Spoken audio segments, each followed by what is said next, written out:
Hello and welcome to this week's edition of the Coaches Preview Show. I'm your co-host, Jeremy Qualls, and with me as always is Tate Mathews. We have the honor of Ryan Crawford being here today, the head coach of Brentwood. Man, I'm telling you, Coach Crawford, congratulations first and foremost on making the playoffs. Oh, you wanted me to reshake on that. And, we didn't get that in our pregame meeting.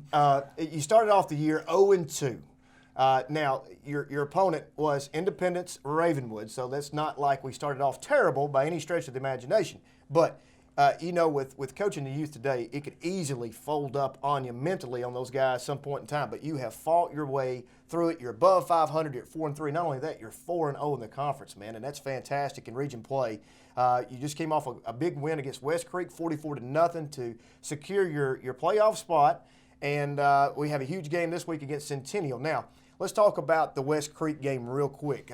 Give us a little rundown on what happened last Friday night and how your kids performed. Well, man, I think for us it was to go in that game and worry about us. Really has been all year. And so, focusing on execution, and there's some things that we have to do so much better. Number one is to cut down our penalties. And some of them are our mistakes and our fault and turnovers and things like that. So, it was a big week to focus on us. Not that we don't every week. I mean, we really keep the same practice plans and we do the same thing just about every week. So for us, it was just, we continue to think we've got a chance to get better. So for us, it was just an opportunity to take the week and try to improve during the week practice-wise and try to play a good game on Friday night. And, there at the end of the first quarter, I hate to say this, but we're thinking, let's get a running clock. It's a long trip, and we wanted a running clock and try to get some younger guys in there. And so we were able to accomplish that thing, but we cleaned it up a little bit in the second half, was able to play Carson Shacklet and take Carson Croy out in the second half. So he got some quality reps with our first offensive line. So all in all, it got us to 4-0, I guess would be the biggest thing that came out of that. I think one thing you got to be happy about, this was one of the games where you should have won. And, you're talking about your team growing up. It's a young team. You've talked a lot about it, third head coach in 3 years. So I think they showed a lot of maturity. This is a game you should have won. I don't even think you watched film on them. And that's not a disrespect to them, but like you said, you're working on you. You went up there. This was a game you should have won, got some younger guys in, and you did that. So I think that shows a little bit about how your team's maturing this year. Well, you hope so. You hope you impact your players in that way. And they understood the meaning of it, I think. We've made a big deal out of one of the things we'd like to accomplish this year is get back in the playoffs. We were really proud of having, one of the top streaks in the state of 16 or 17 years until a couple of years ago of playoff berths, and really proud of our consistency in the 10 years we were there before. And we would like, for these seniors, I mean, you just mentioned it, Tate, the third head coach in 4 years for those guys. They could have easily done a lot of different things. They could have easily hung it up, gone on, moved on, and done something else. So it tells you something about our senior kids that hung in there, stayed the course, and, were playing football because they wanted to play football. So I think it really says more about them than it does anything that we've done at this point. Proud for them more than anything. And would like them, talked about leaving it better than we found it, and would like for them to have some continued success as we move forward. And we've got really 3 weeks here where it's going to be new stuff for those guys. So, we're certainly excited, first of all, about this week.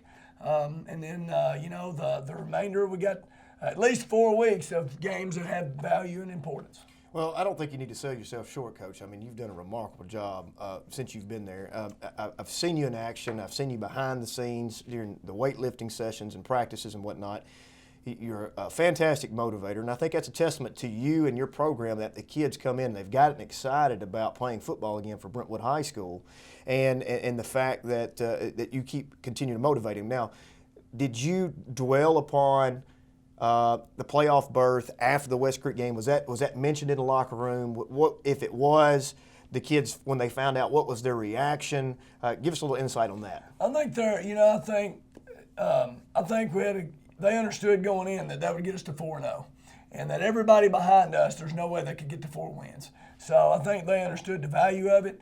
Actually, we're hoping and feeling like the rest of it, it's just taking the pressure off almost. So.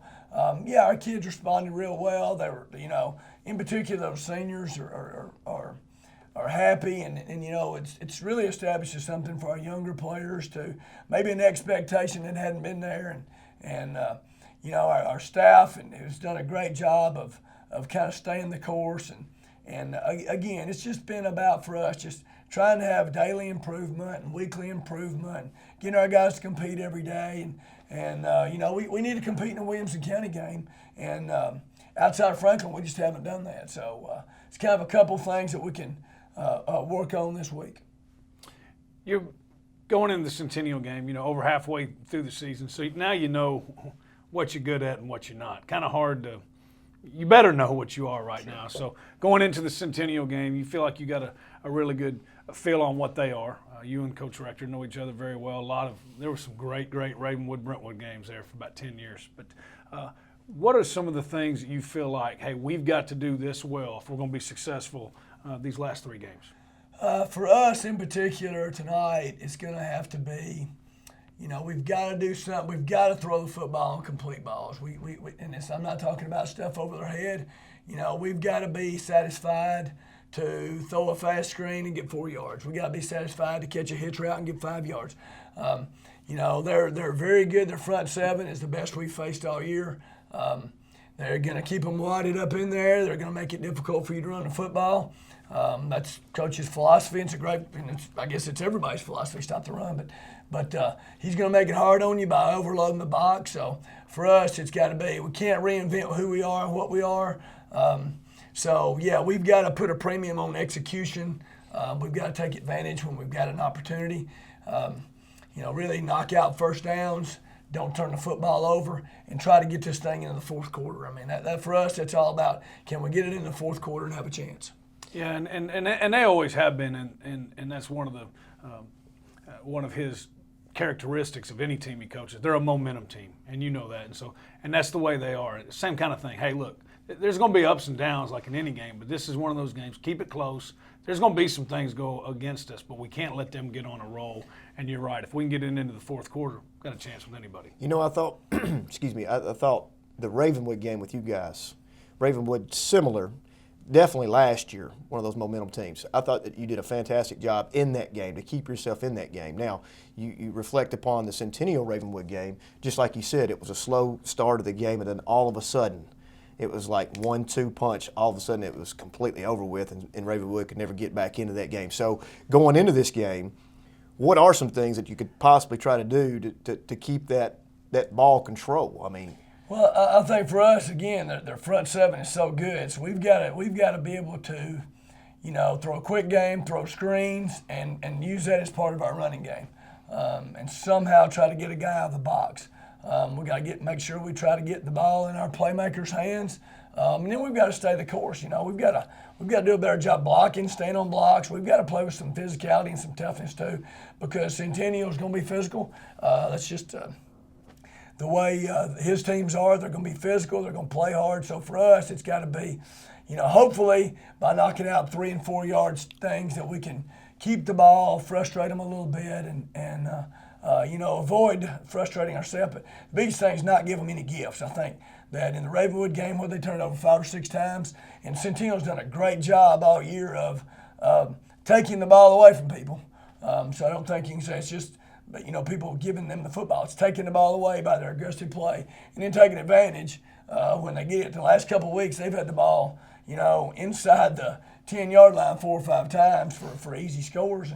And let's give them credit. Again, I think if you ask everybody in our county, they get the best front 7 in our county defensively, and so it's going to be a challenge for us. And you hope when you hear that kind of thing, it motivates your offensive line, it motivates your running backs to do just a little something extra, man, to play a little harder, to play with a little bit more emotion, a little bit more passion. So for us, it's a great challenge, but what a great opportunity as well. Well, your kids, you keep saying that motivating. Now, at this point in time, you said we're in the playoffs. They know it.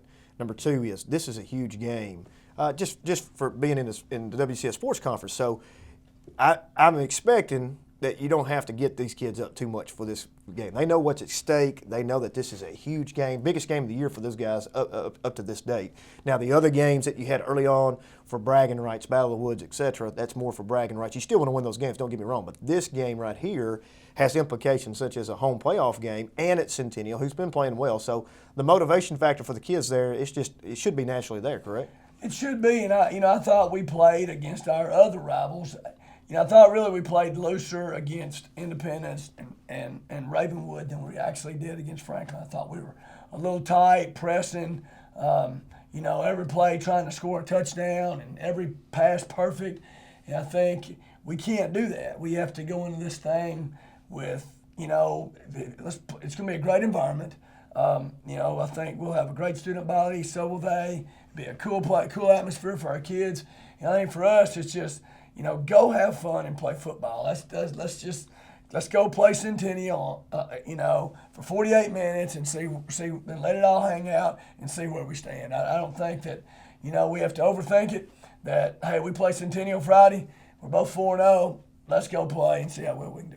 Yeah, and the great thing is you're in, and this senior class a couple of years ago, they had them.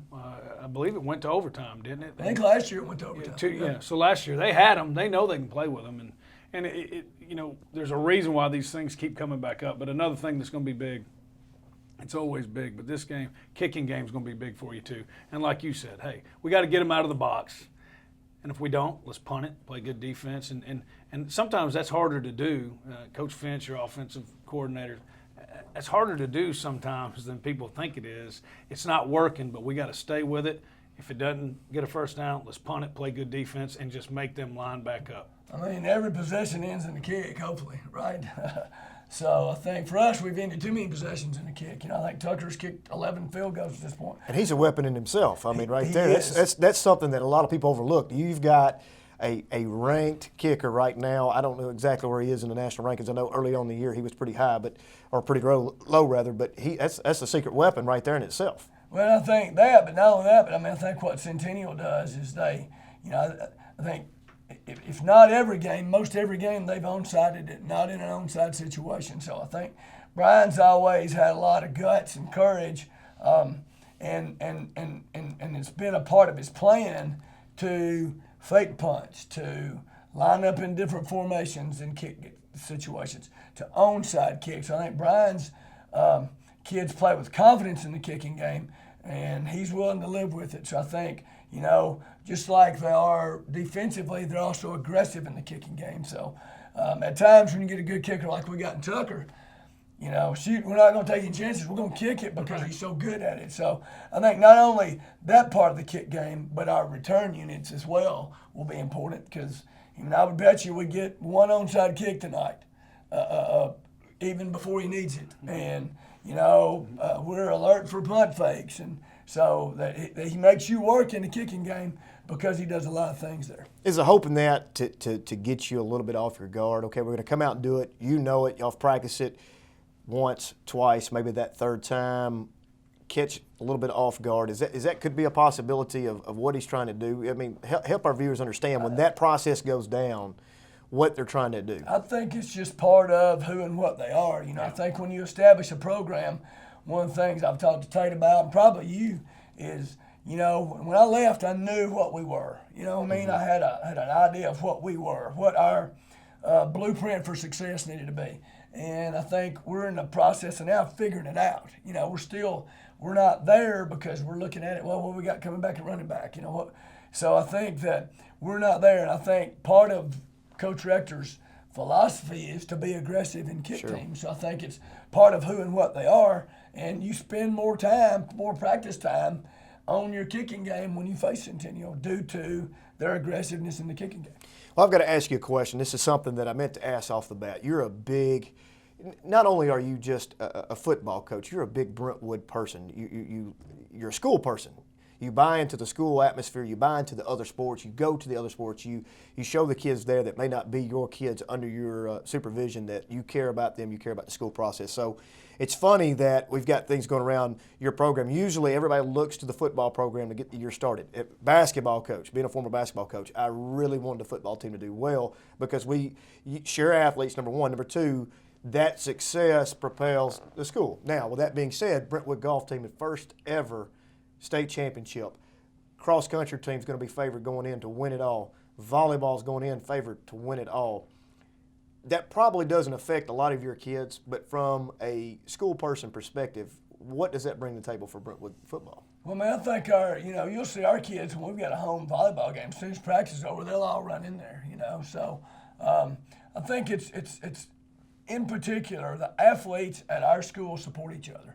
So I think, some of our biggest fans, when I see them, our kids, our student body, when they come out after the game or pregame, I see our baseball kids up there, I see our basketball players. So I think, our guys feel that, and hopefully they'll turn around and support the others. But I think it's just school is more enjoyable. My dad's a high school teacher and a coach. So I think, I grew up learning to be a school guy, and I think that, one of my new hires this year, Drew Collier, was Mike Collier, the athletic director at Cleveland High School, who's now the middle school. So I think when you get school people on your staff, there's just more buy-in. There's just more respect and more, you feel like you're part of the student body as well. So we're not separate. We're a part of the school, and we want to give them something to cheer about. We want to make them proud, and we also want to do our part in supporting the other programs. And how well do you know that the fact that being a school person is so easy to buy into that? It's not fake, it's real. You want Brentwood to win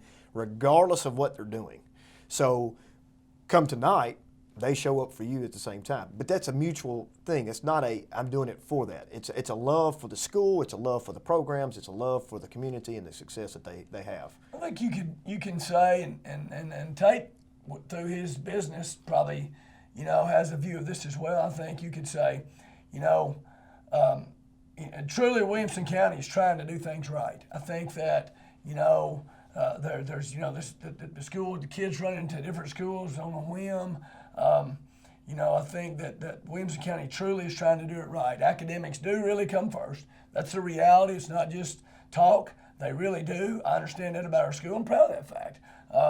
And in our community, because Tate's a member of our community, not only in the business world, but, I think, multiple sport athletes are prevalent. And our community is an educated community, and they understand the value of kids being involved in extracurricular activities. So I think, you better buy into it at Brentwood, Franklin, Centennial, Ravenwood, all those places, because that's a reality of it. And the kids, 3% on average of our football team's going to play in college. I don't know the other sports, but I'd say it's similar.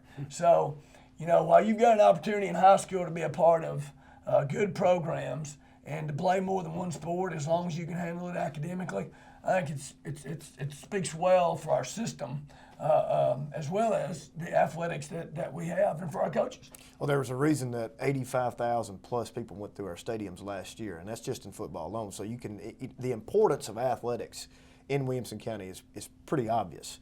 And obviously, when you're winning, it makes it even better, because then all of a sudden they're piling in here. And right. Let's talk real quickly. Your JV and freshman teams. I know we have they have their own schedule. Let's talk about how they're doing right now, because you're going to take this playoff berth this year, regardless of what happens tonight and in future. You know that things are turned around. Success is looking good. You got work ethic established. You're very hard worker in the weight room in the off season. So when we look at the future, JV and freshmen, what are we looking for in the future?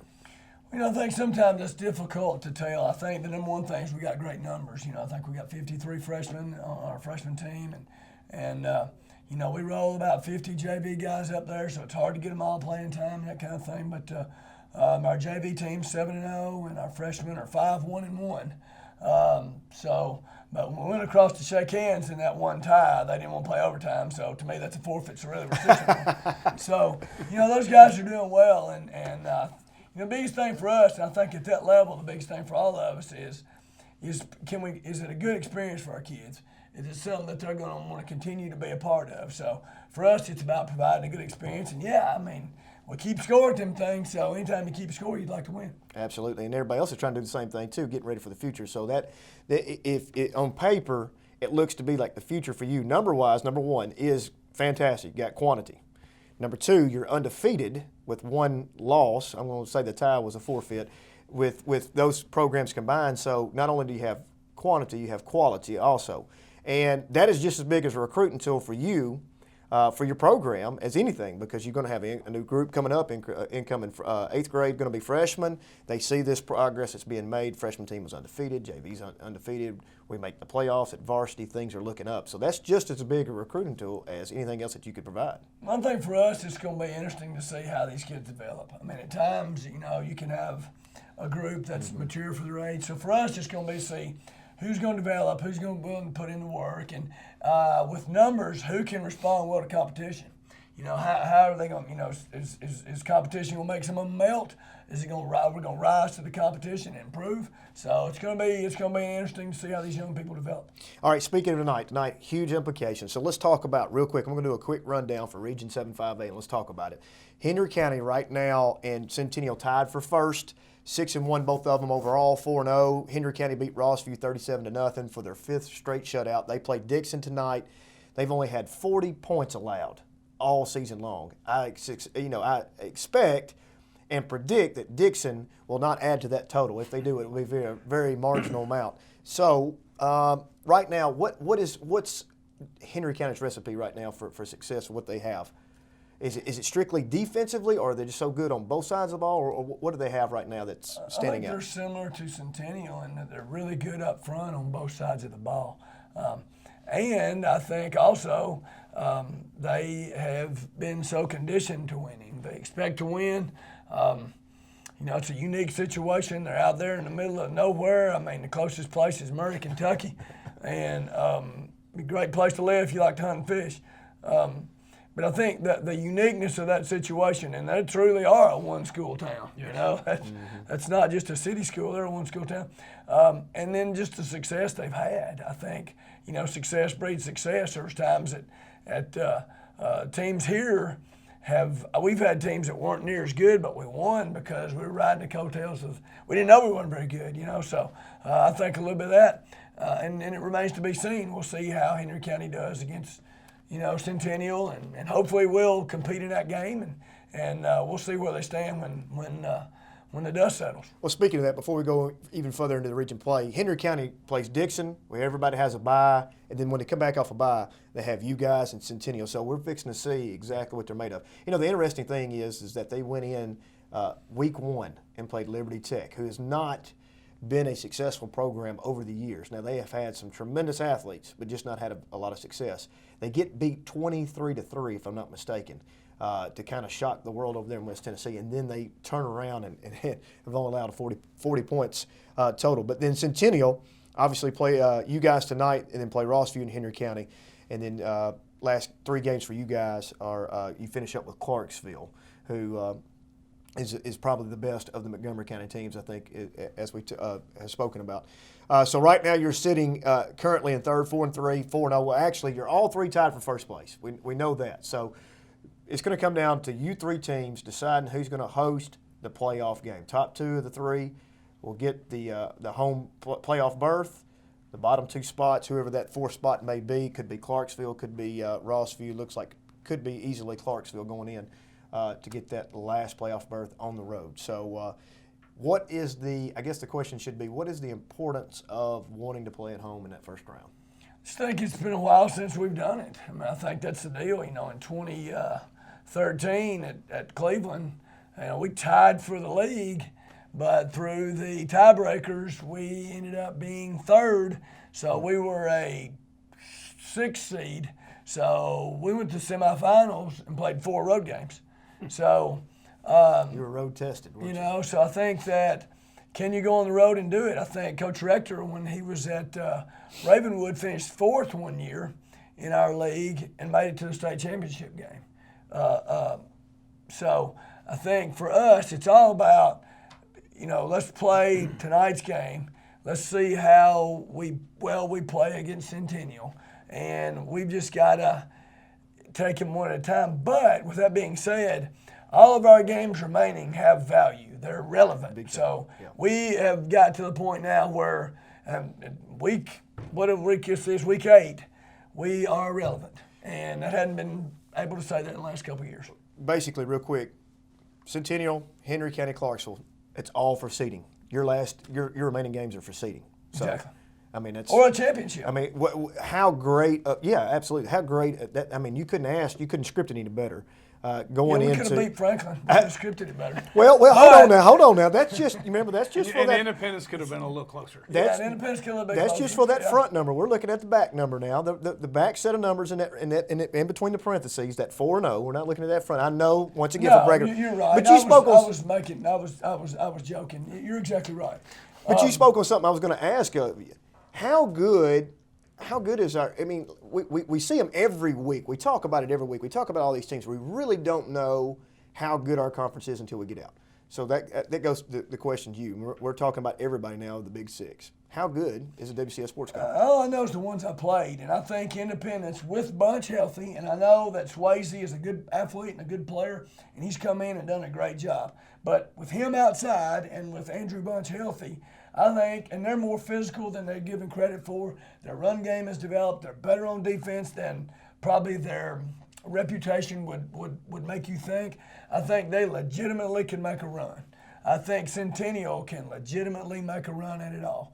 I think Ravenwood will go deep in the playoffs and has a chance to get back. I really believe that. I think all of them do. Now, all of them, including us, have reliant upon injuries and how things fall out. A lot of times it's how you draw when this thing comes up. So, right. But yeah, I think those three are legitimate football teams that have a chance to advance deep in the playoffs. Hope we can be in that bunch, And I think, and it's always been this way with the Williamson County teams, like you said, you know what you're going to get, especially, and that's what y'all are building back towards. This is the first step of those kids, those 10, 11 years you were here, they expected to win, and that's passed down. That's a program thing. The seniors pass it down to the juniors pass it down to the sophomores. They expected to win. This is the first step towards that. And I think this county, this conference won a lot of playoff games off that. Playoffs are a matchup thing too. Sure. Independence, they could run this whole thing. They get the wrong, and that's why seeding's so important. They get the wrong matchup round one, which has happened to them the last 2 years. Hendersonville's not who they like to see, and they've got them the last 2 years. They won't get them this year. Same kind of thing with you. There are some people out there that don't want to see a Ron Crawford, Brentwood High School team on the road first round of the playoffs. And if that ain't for us, and I'm sure all the coaches feel this way, it's just taking Team 2015 and being the best you can be. I think for us, that's when you can have some satisfaction, is being the best you can possibly be with the players you have. Well, Coach Crawford, I can't say thank you enough for coming tonight. I look forward to seeing tonight's game. I mean, it's huge implication for you guys. And not only just tonight's game, the next 3 games, see how this plays out, to see you guys in the playoffs. Wish you the best of luck. Thank you for coming. I can't wait to see how far you can make it. It's like Tate said, nobody wants to catch you in that first round, and that's a fun role to play sometimes. And I wish you the best of luck. Tonight's kickoff is at 7 o'clock at Brentwood. Brentwood versus Centennial. This has been the Coaches Preview Show. We'll see you next time.